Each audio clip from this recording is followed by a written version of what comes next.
The European partners of the EUniversal are once again physically reunited to advance the project that intends to develop a universal approach on the use of flexibility by distribution system operators, enabled through the development of the concept of the universal market enabling interface. It is a set of components which allows for the technical operation of flexibility.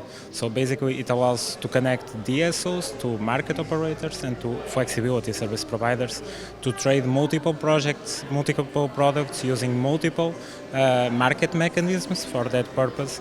In order to understand the state of the project created in 2020 and debate ideas, three main themes were discussed at EDP headquarters in Porto: regulation, UMEI and DSO tools.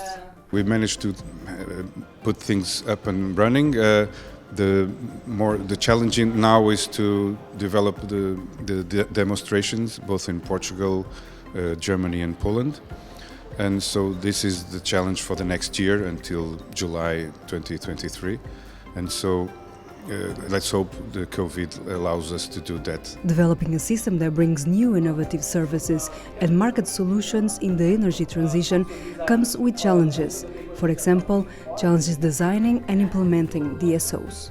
We need to find a way of using that flexibility, not compromising its basic use for the consumer, but also allowing the DSO to use it for grid operation. And so EUniversal proposes a market-based flexibility to give more value in the end to the consumer, and at the end we need to develop the tools that allow him to integrate that flexibility. To ensure an effective implementation of an interoperable flexibility ecosystem across Europe, the consortium is creating new solutions.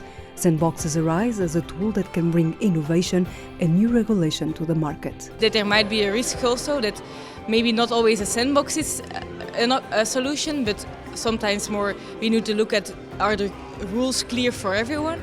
And then another risk that we identified is maybe we don't always need a sandbox. We might need more regulation, real regulation that needs to be installed quicker. EUniversal brings together 19 partners from 8 different European countries. The project is funded by the European Union.